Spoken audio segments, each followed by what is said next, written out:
to see my talk. I really look forward to a great discussion after the talk as well. But if you do have any questions throughout, feel free to ask them. I will have the chat open in case anything pops up and there's a timely question or especially a clarification question as I go through my talk. All right, so quick outline. First, I'll talk a little bit about different ways that we can optimize fear attenuation, which is a problem that I think many of us around the world are focused on. And then I'll discuss a little bit more some of the research that I developed more recently in my lab, looking at the social transmission of information in rats. So how can we best attenuate fear? We use a very simple model, and arguably it's a little bit overly simplistic, but I do think that it has some appeals in its simplicity, and I'm sure most of you are familiar with it.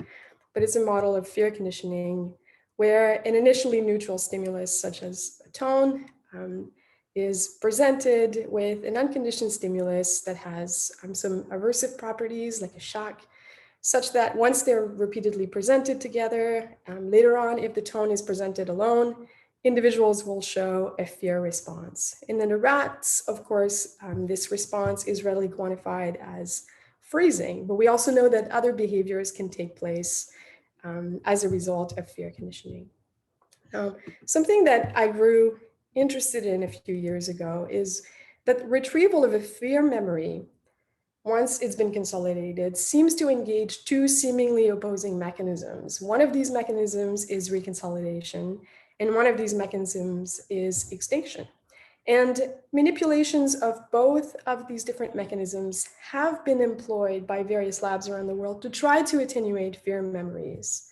Now, in the case of extinction, we know that the repeated presentation of the conditioned stimulus in the absence of a reinforcer will lead to a progressive decrease in fear responding. Now, there's a lot of research that suggests that this type of learning, extinction learning, is generally not permanent. So it's sometimes persistent, and it is in many ways the basis for exposure therapy, something that has proven to be very helpful to some individuals. But even in those individuals that respond well to an extinction-based approach, we often see the return of fear, the return of behavior. And this has been demonstrated through spontaneous recovery, renewal, as well as reinstatement. Now, reconsolidation blockade essentially just taps into the mechanisms that suggest that upon retrieval of a memory, including a fear memory, there will be the release of a neurochemical cascade. Different neurotransmitters will be released. And if we interfere with this neurochemical cascade at the time of retrieval, we can interfere with the reconsolidation process and as a result, interfere with that fear storage, which means that it does tend on average to be more persistent. We don't usually see, at least when we look at group means, the return of fear in those individuals. Now, since it was rediscovered essentially in 2000, so it was originally discovered in 1968 by Missanen, but since its rediscovery of the concept of reconsolidation, a huge number of publications have been presented over the years. And these only go until 2017, but there's a growing literature on the reconsolidation and reconsolidation blockade manipulations. Here in blue, I'm showing the data or the papers that have come out that were conducted in rodents, and in gray, those that have come out in humans. But you can see that there was an exponential growth in the number of papers that have come out on the topic of reconsolidation. But still, when I first entered this field, I wondered which approach is better to attenuate fear memories, a reconsolidation-based approach or an extinction-based approach? Because it's quite obvious that they both have strengths, but neither of them is actually on its own perfect. And so I thought, perhaps naively at the time, why not combine both of these manipulations and actually capitalize on the strengths of both extinction and reconsolidation principles to try to persistently attenuate a fear memory? And so just, to recap what we know so far, reconsolidation blockade looks a little bit something like this, simplistically put, where if we give an isolated CS, just an isolated retrieval trial, followed by some sort of pharmacological blockade, we can interfere with the memory. Standard extinction would simply be the repeated presentation of the conditioned stimulus in the absence of a reinforcer. And I thought, why not first give an isolated retrieval trial, give the memory a little chance to destabilize, and while it was destabilized and perhaps restabilizing, introduce an extinction session to update the memory behaviorally. And the prediction at the time was, well, if this manipulation is akin to extinction, I should see an outcome that resembles what we see behaviorally when we employ standard extinction. I should see return of fear. If the manipulation instead was more akin to reconsolidation blockade, albeit without using a pharmacological agent, we should see a failure to have the return of fear. And in the first instance of trying this manipulation, that's in essence what we found, in that here we just employed a very simple paradigm where rats were fear conditioned using 3 CSUS pairings. And then 24 hours later, in a different context for the experiment that I'm showing here, they received either an isolated retrieval trial or not. And then 1 hour later, they received an extinction session. 24 hours later, they received a long-term memory test in the same context as the extinction context. And then 24 hours later, they received the renewal test back in the acquisition context. And what we found is that both groups extinguished equivalently. They both showed equivalent fear expression quantified by freezing at the long-term memory time point. But when we tested them in the acquisition context, we found that, not surprisingly, the group that had not received the retrieval or that had received standard extinction showed renewal of the fear, but the group that had received the isolated retrieval trial did not.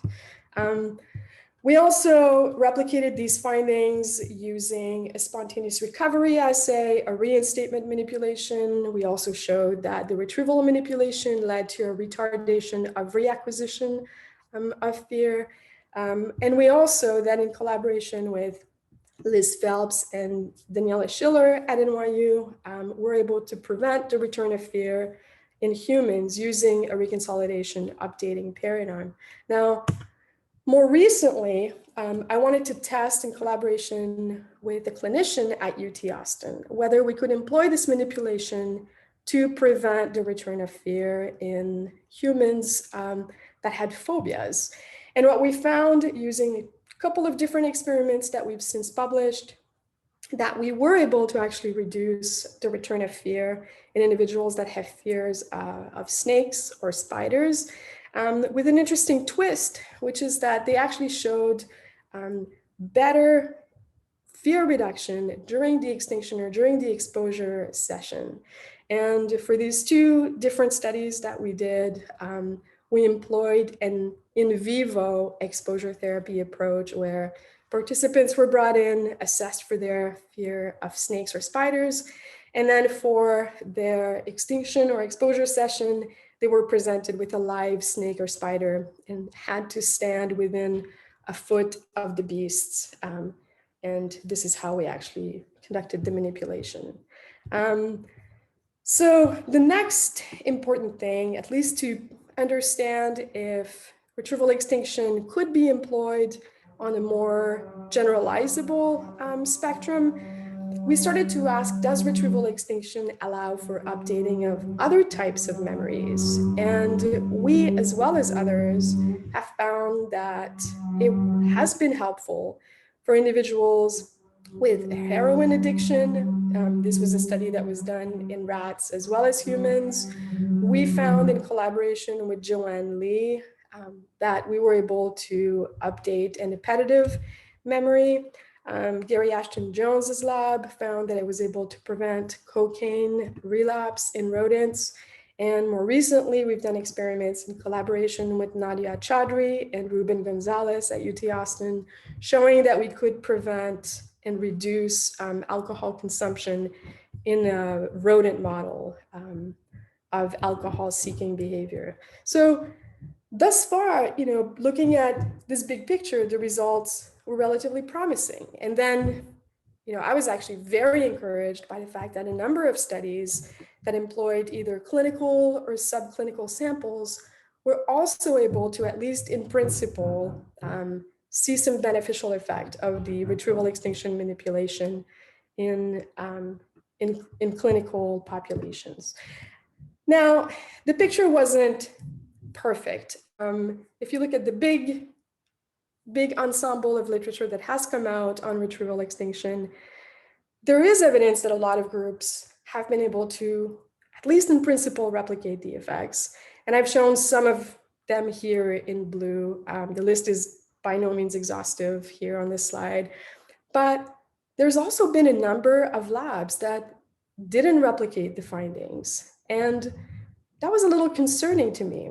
Of course, when you have a hypothesis and then the results come out a certain way, it's pretty great. And it might convince one that your hypothesis was originally correct. And when findings come out that go against the findings that are at odds with the initial prediction, like the first one that came out was the one from McNally's group. And at first we thought, well, there were some subtle differences in the way that the experiments were conducted. And that might have contributed to the differences, even though I would have never a priori predicted that those subtle differences might have had an impact. But then a beautiful study came out by Luyten et al. And essentially, they communicated with me extensively. They tried to replicate almost precisely the experiment that we had done. And they had a different outcome. So it led me to really think about this experiment in greater depth. And I wondered, why do we sometimes get updating, if that is what we get, updating, and other times we don't? Then there was a beautiful study, a meta-analysis that came out some years back when Zandra Credlow was in Michael Otto's lab. And she identified some of the factors that could play a role in those differences. But on my own research, I also started to wonder if maybe we had been looking at our data in rats in the wrong way a little bit. Now, just backtracking for a moment, I would say that on average, when individuals look at clinical studies, they will look at group means, but the most important outcome is whether it works for an individual. And so I started to think that we had to start looking at our data from the perspective of the individual. Because if someone tells me, on average, this manipulation is better than another manipulation, would you like to have this manipulation? I would say, does it work for me? What is the evidence that it might work best for me? And what are my other options? Because maybe they would be better suited to myself as an individual. So in order to first start doing this, we wanted to establish a benchmark of remission in rats. What is the percentage at which we might say a rat would be predicted to have been in a treatment group versus a rat that would have been predicted to have been in a control group, for instance? And so with Jason Shoemake, who was a postdoc in my lab at the time, and he's a great statistician and has extensive training in machine learning, we set out to see if we could establish a fear remission cutoff in male and female rats using probabilistic statistics. And what we found using, I would say, is a relatively large sample for at least research in rats, so 226 males and 140 females, we found the cutoff was about 37% in males and 31% in females, in that using these cutoffs, we were quite good at determining whether a rat could be determined to have been fear conditioned versus not. And then this enabled us to look at data that we would previously look at in this way, so just looking at group means, that we could now look at in this way, where we might say, okay, these rats are remitted versus these rats are not remitted, or these rats are responding to a treatment versus not responding to a treatment.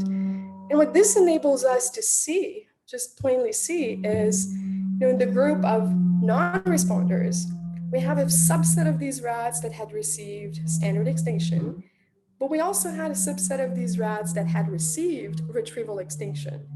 And we can equally see that in the group of responders, we had rats that had received the retrieval extinction treatment, certainly, but also some rats that had received standard extinction.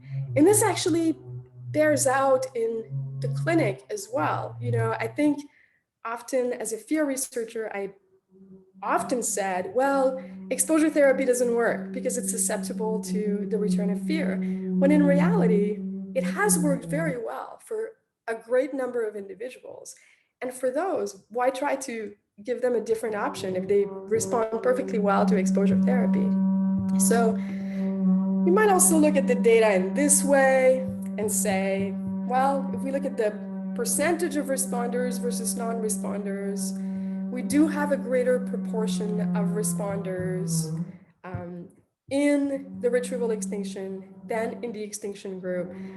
But still, to me, this wasn't completely satisfying. And it was actually quite eye-opening to see the data in this way, because I kept wondering, could it be that the non-responders in the retrieval extinction group might have performed better if they had been assigned to the extinction group and vice versa? In other words, if there are individual differences contributing to their responses to these different manipulations, we might also expect that there would be mechanistic differences between retrieval extinction and standard extinction. And so another sort of interesting and related question was to ask, are there mechanistic differences? And this is something that we tackled in our lab minimally, but we did a few experiments in that regard. But other groups around the world have done, I think, a much better job of comparing the two to see if there were differences between the two. And I will first start by just giving this really subtle reminder that the only difference between the standard extinction and the retrieval extinction manipulation is really this gap between the first and second CSs. Right? So we looked at these two different mechanisms, standard extinction and retrieval extinction, at this time point, and this time point. And we looked at different mechanistic possibilities, but across, without showing you all the results, and all these papers have been published, so if you want to see them for yourselves, I would love to take questions later on if you're ever interested. But the bottom line from all these experiments is, across all these different time points, looking at these different means of quantifying the mechanistic differences, there were significant differences between standard extinction and retrieval extinction, at least on a group average. So, quick summary of this part of my talk: retrieval extinction and extinction engage different mechanisms. And we have some evidence that retrieval extinction can update memories, but it doesn't work for every individual. So as much as I would love to say it's better than extinction, the story is not quite that simple, right? So where do we go from here? What's the next challenge for us, at least in this realm? Well, I think it's to try to find a way to identify an individual's phenotype, and we could start with an individual's extinction phenotype prior to treatment, to see, are they best suited for an extinction type approach, or would they be better suited for another type of approach, whether that's a reconsolidation based approach or some other approach that maybe has yet to be invented. So for this challenge, one of the first steps that we took was to look at whether we could employ CO2 reactivity as a predictor of PTSD symptoms. And there was some beautiful research that was done by my colleague, Michael Telch, and he found that CO2 reactivity prior to deployment was predictive of outcome and symptomatology. And we know that there's extinction deficits in individuals that suffer from PTSD. And so mechanistically, I thought we could certainly try to employ CO2 reactivity as a predictor of extinction phenotype. That's relatively non-invasive. It is used routinely in humans. It has been used in moderation in rats, especially as a model of panic, but to my knowledge, it had never been used to predict extinction phenotype. So the first study that we did was largely exploratory, and this is the design that we employed. We exposed the rats to either CO2 or air for 10 minutes, and then we waited at least 5 days. The rats were fear conditioned. 24 hours later, they received an extinction session. 24 hours later, they received a long-term memory session. And then at least 4 days later, they were put through either the light dark box or the elevated plus maze to see if there were any significant predictors of extinction. Were those specific to fear extinction, or did they also predict any sort of anxiety-related behavioral outcome? Then we waited at least 6 days. We gave them one more CO2 challenge, and we harvested their brains for protein analysis. And this is just to show you the induction of the CO2 floating into the chamber. So I'm not showing the very first 2 minutes, which were essentially flat before any CO2 was flushed in. And then the induction, where we actually started to flow CO2 in the chamber. And then we held the CO2 at the 25% level. This is showing the quantification that was relatively steady for that time. And then we flushed out the CO2. And all the while, we recorded the rats' behavior, and we analyzed their behavior offline. In the end, what we decided to analyze, essentially, we just took notes on all the behaviors that we felt might be relevant that they were displaying, and we analyzed them. We looked at ambulation in seconds, rearing, so the number of rearings, grooming bouts, and labored breathing. What we found ultimately is that this period, the flush out period, was the one that seemed to be most discriminate in helping us identify the extinction phenotype. And we ran all of these parameters, all of these predictors through a couple of different analyses, and ultimately found the same predictors as being the ones that independently best predicted the extinction phenotype. So one of the analysis was a principal component analysis, shown here in the lower right quadrant. We also used a best subset approach to see not only could we identify the best variables, either individually or in combination, that would be the best predictors of extinction phenotype, but those that would best cross-validate for a new sample based on the information that we could extract from this experiment.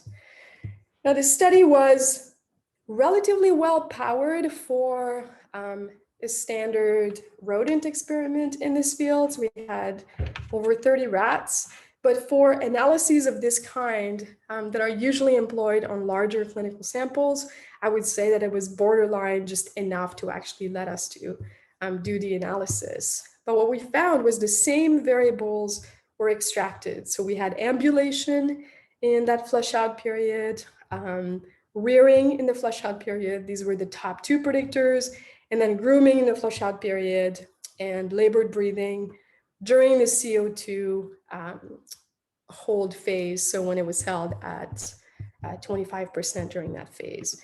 Now, looking at the data in a way that we're a little bit more familiar with, looking at those 2 top predictors. So the rearing, and these are the data showing the rearing in counts on the x-axis, and then the freezing at the LTM after extinction. And there was a modest R-square of 0.1, and there was a modest R-square of the ambulation of 0.19, suggesting that separately they accounted for 10 to 20% of the variance. But together, our top predictors accounted for 40% of the variance in extinction LTM, which is relatively good, and I'm curious to see how well it would hold up to future samples. Now, the other thing that we did is I mentioned that we gave them also a test for the light-dark box, as well as the elevated plus maze. And we didn't see any significant prediction for either of these measures. I should also emphasize that there were no differences between the CO2 exposed and the rats that were exposed to the normoxic air on fear conditioning. So the effect did seem to be specific to the post-extinction LTM. All right. We also euthanized the rats after the last CO2 challenge and then processed their brains for immunohistochemistry, and we quantified CFOS as well as orexin in the lateral hypothalamus. And what we found was that there was a significant correlation between the ambulation quantified in the flush out period and the co-labeled C-phosphorescent cells in the lateral hypothalamus. There was also a significant correlation between the C-phosphorescent cells and the freezing that the rats displayed. So in essence, our pore extinguishers showed a greater number of active orexin cells in the lateral hypothalamus relative to our good extinguishers. So our working hypothesis here is that active orexin cells in the lateral hypothalamus may be responsible for those individual differences, and that our CO2 reactivity outcomes may act as somewhat of a readout of this effect. So in individuals, of course, it'd be really hard to actually go in and quantify active orexin cells. And in fact, you can quantify orexin, but not active orexin. And so you wouldn't be able to discriminate and choose which treatment they should be receiving on that basis. But if CO2 reactivity turns out to be a good proxy, and we know that it can be readily used in humans, it might be a good way to try to screen which treatment an individual should be receiving. And I should also add that Charcot from Marlene Wilson's lab also found beautiful effects showing similar outcomes, looking at extinction and orexin CFOS correlations, and their findings were very much in line with ours in this regard. So where do we go from this? Well, I think we should do experiments where we determine whether CO2 reactivity is a good extinction phenotype predictor in humans. We know that it has some strong implications for individuals who go on to develop PTSD symptoms, but does it hold up as an extinction phenotype predictor? And to do this, we have some studies underway in collaboration with Mike Telch from UT Austin, as well as Jasper Smits and Mike Olato from Boston University. We also want to try to determine the best treatment that might be predicted and sort of test those predictions to see, do we do better if we just randomly assign individuals to one treatment or another, or do we do better if we first establish the extinction phenotype and then assign individuals, whether they be rodent or humans, on that basis. And then I think it'd be important also to examine remission rates between the model with the best strategy versus the model that would be either an alternative strategy or just a randomly assigned strategy. Now, I would say this memory boundary, whenever we retrieve a memory, whether it's a fear memory or a drug memory or any sort of memory, provides an opportunistic therapeutic window, but I think this is one that's best harnessed if we know which tool we should best employ for an individual. So that's something I think that I really want to keep in mind moving forward in our own research. So now just going back to our original question, how can we best modify memories? We can optimize extinction or exposure therapy, and this is done by various labs around the world. You can do so behaviorally, you can do so using pharmacological approaches, but also predict who might best respond to what treatment. And I think, and this is a big one, we need to start better understanding individual differences, which is a big challenge. And we know that direct experience, just sort of as a segue to the next part of my talk, is not the only way that humans and other animals acquire fears. For instance, phobias can develop without a recollection of a previous experience. Fear can often be inferred from social context, whether that fear is transmitted verbally or from observing another individual. But how do rats learn about danger in the absence of an immediate threat? And the first thing I'll say about this is the initial experiments that were done in which rats were learning about fear from a conspecific often involved an individual rat observing one of their conspecifics undergoing a traumatic event, such as being fear conditioned. But I wanted to know, how did they learn about this information transfer in the absence of an immediate danger, so where there's no shock employed in a paradigm? So with this in mind, some years ago, my lab developed this paradigm that was actually largely inspired by Galef's model of the social transmission of food preference, and we called it fear conditioning by proxy.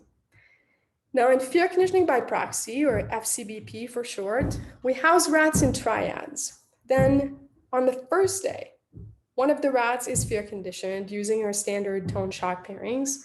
Then on the second day, we bring the rat that was previously fear conditioned with one of its conspecifics, and we simply present the tone 3 times, and we quantify their behaviors. Then they're both brought back to the home cage. On day 3, each rat is individually brought to the conditioning box, and they're presented with 3 tones to see how much will they freeze to the tone.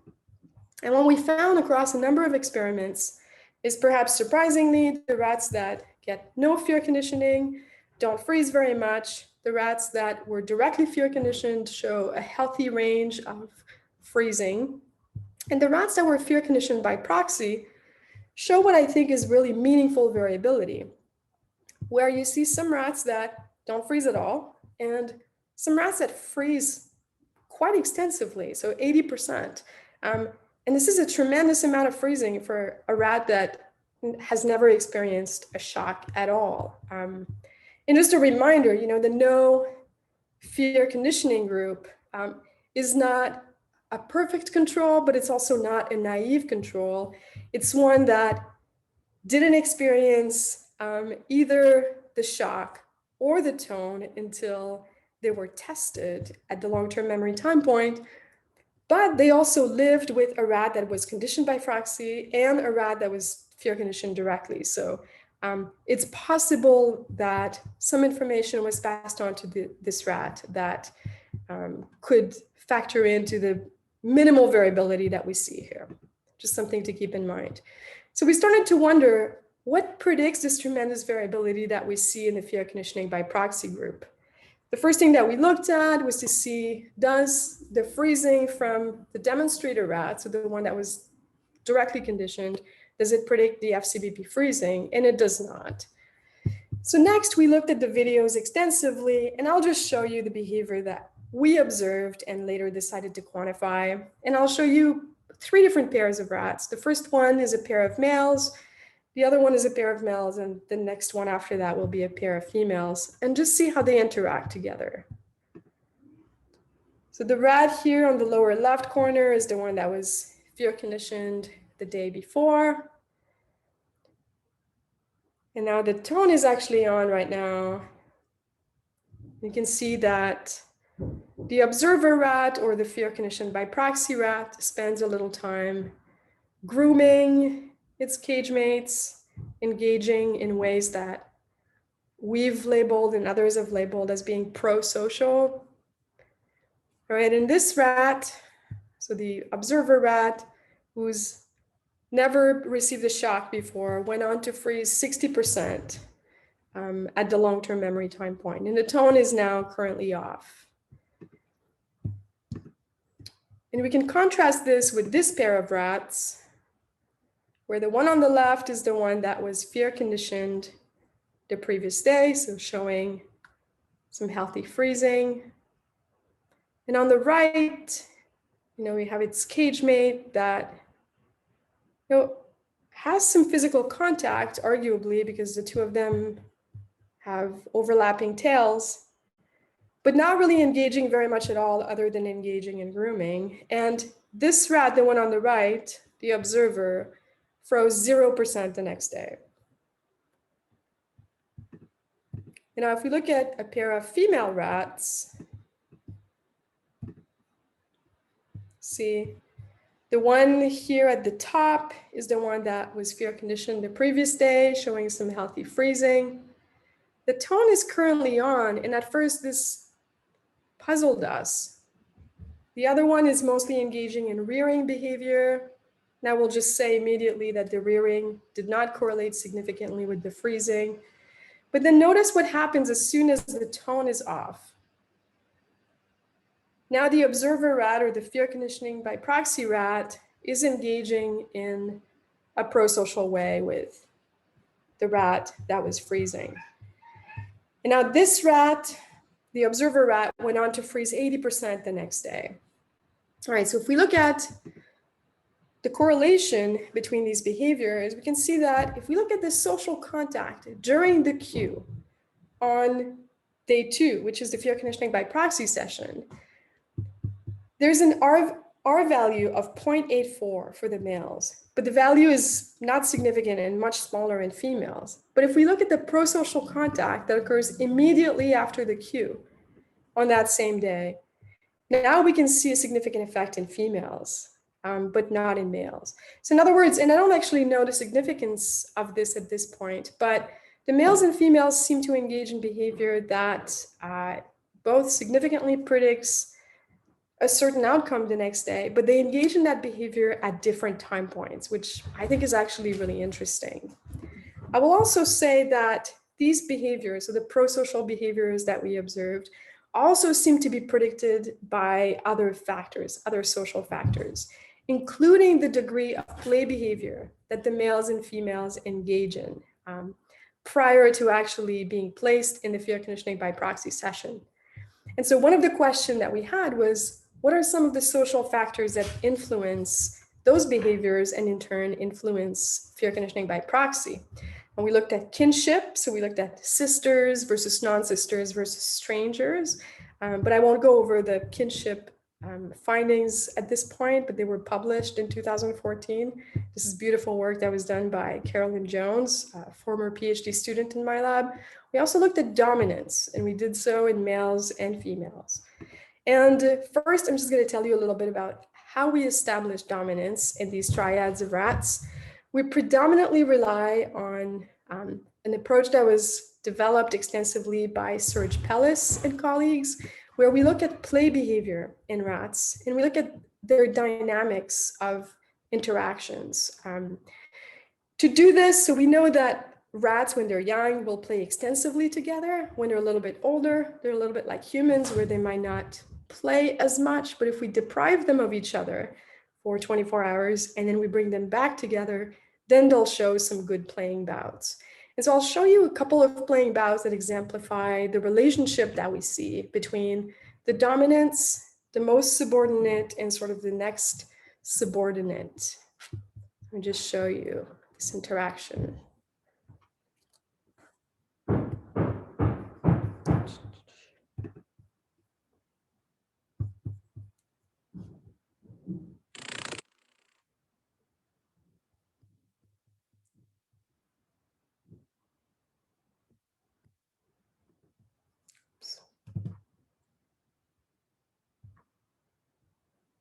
So you can see that the dominant approached the most subordinate rat. The most subordinate rat turned to the supine position. And then the rat with the X on its back, which is actually the subordinate 2 rat, sort of just was a bystander and didn't really engage very much with the other two. Now, contrast this with a very stereotypical interaction between the subordinate 2 rat, which will be the one with an X on its back, and its approach to the dominant rat. And the bout will happen really quickly, it'll be really brief, and it'll take place on the upper left quadrant.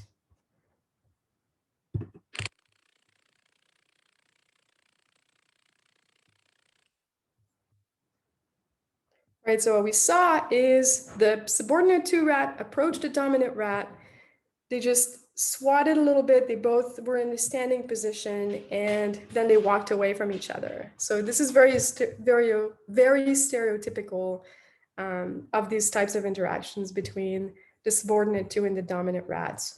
Now the arrows between the three types of rats at the top, the thickness of the arrow also denotes how much the rats interact together. So you can see that the dominant rat is the one that is approached the most by both the subordinate 1 and the subordinate 2 rat. It engages in reciprocal relationships with the subordinate 1 rat, far less so with the subordinate 2 rat.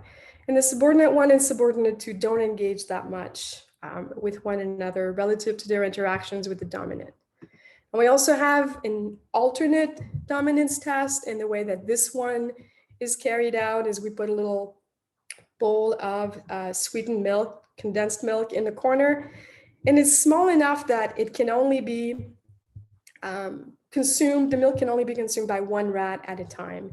And so this is just tapping into the rats competing for resources and to see which one will end up having the most access to the resources.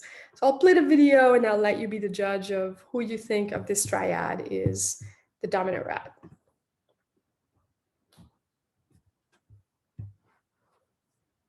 My favorite part is coming up.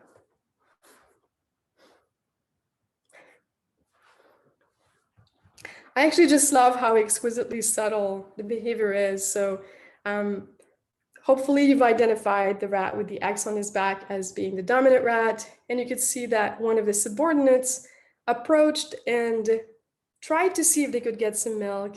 And the dominant rats just sort of gently pushed them away and continued to consume the milk. You know, often I think when we think of dominance hierarchies, we think of battles to the death, and you know, one of the rats turns out to be the winner, and that's the dominant rat because they battled and won against all the other rats. But in the rats, often the dominance displays are actually far more subtle, and I think there's something quite exquisite about that. All right, so when we quantify the dominance status in the lab, in about 64% of the time, we're able to establish a really solid dominance hierarchy. And so for this experiment that I'm describing here, we only employed rats that had a very clear triadic dominance structure. And then we looked at who learns what from whom. So essentially, we counterbalanced every permutation to see who does the dominant rat learn from, who does the subordinate 1, and who does the subordinate 2 rat learn from.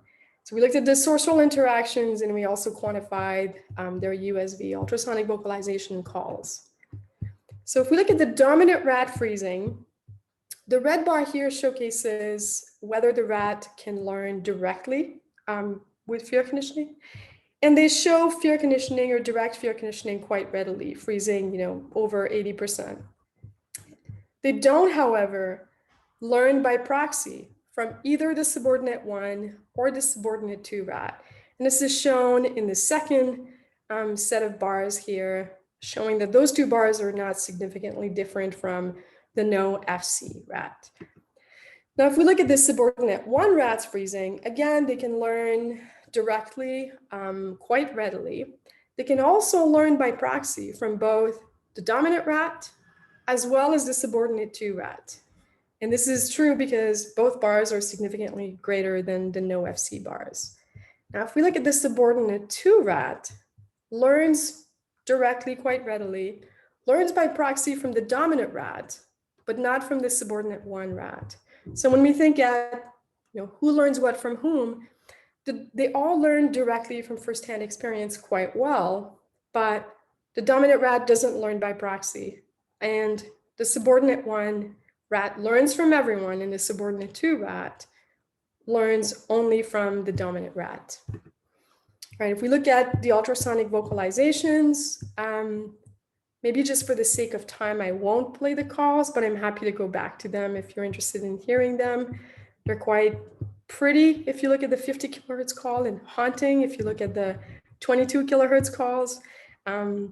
But I will say that on average, they don't actually make the calls that often, but when they do, especially in the 22 kilohertz range, they are predictive of an increased amount of fear when they're tested at the long-term memory time point.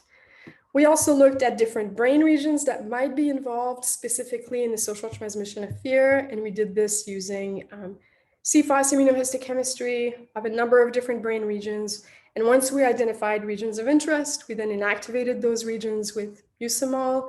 And what we found was that the anterior cingulate cortex was the region that actually seemed to be specific to learning by proxy, because it didn't light up when we looked at direct fear conditioning.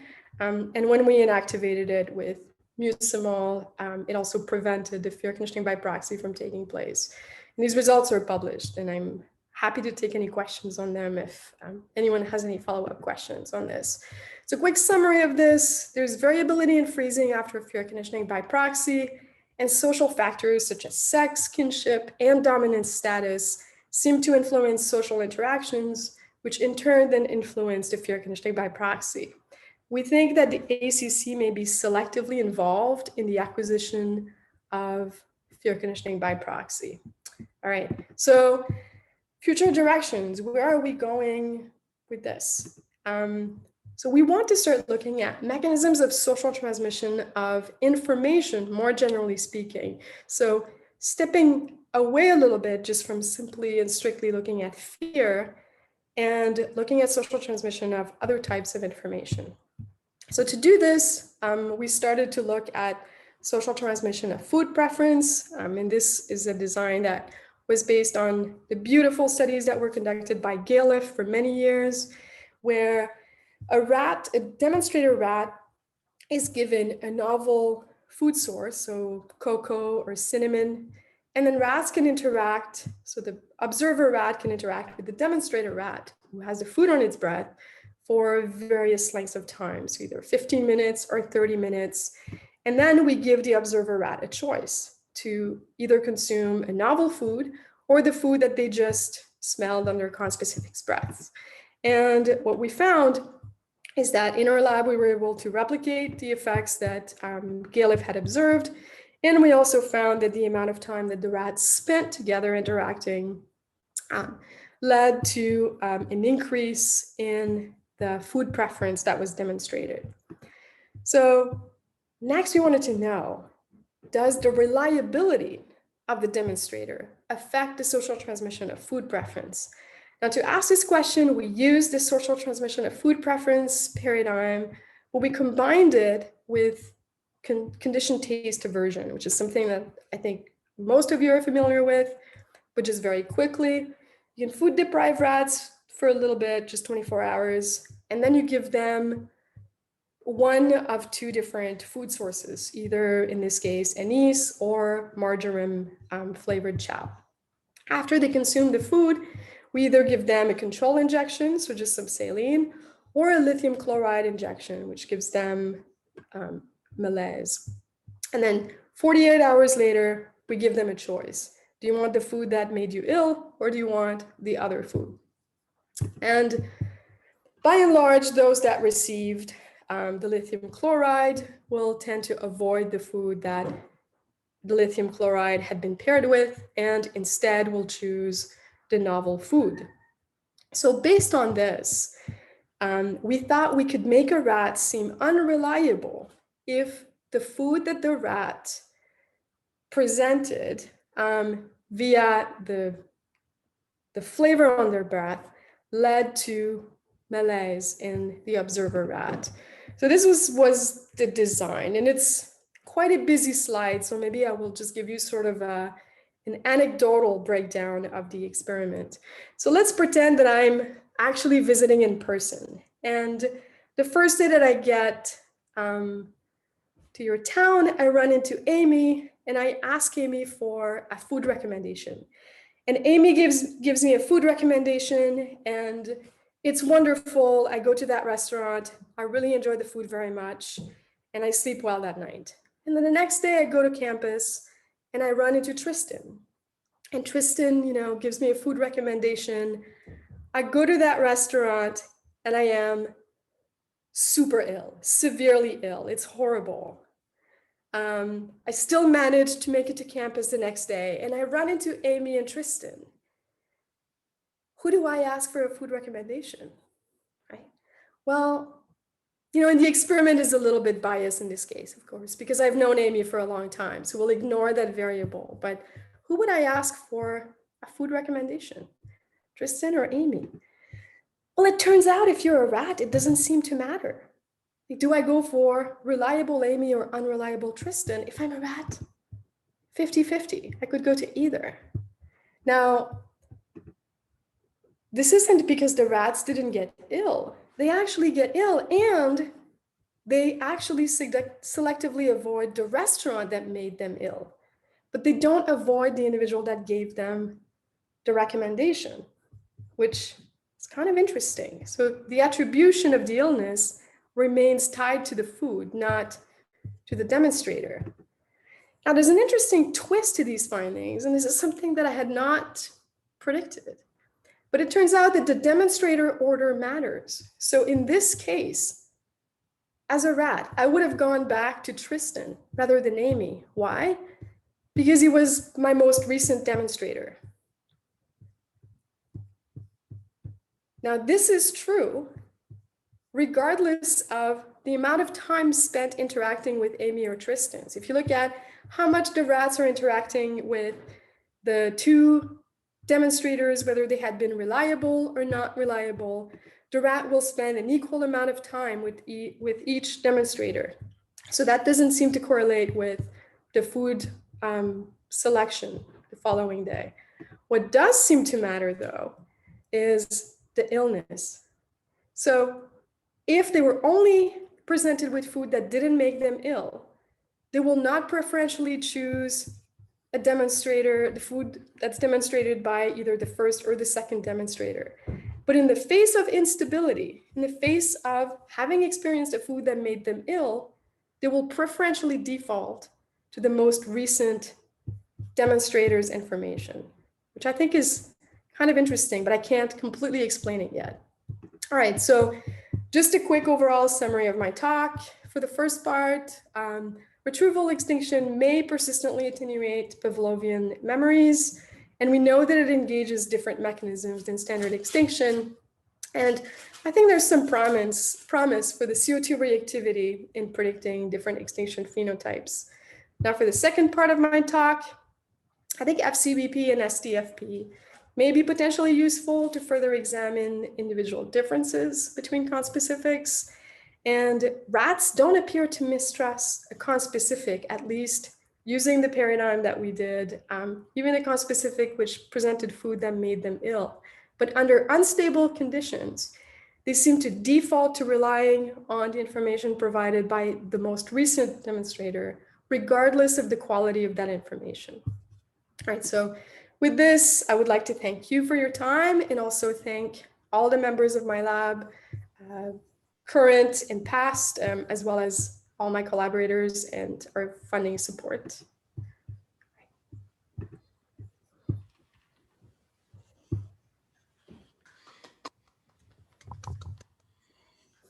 I'll stop the recording now, and you can open your videos, and then we can start asking questions. I will stop.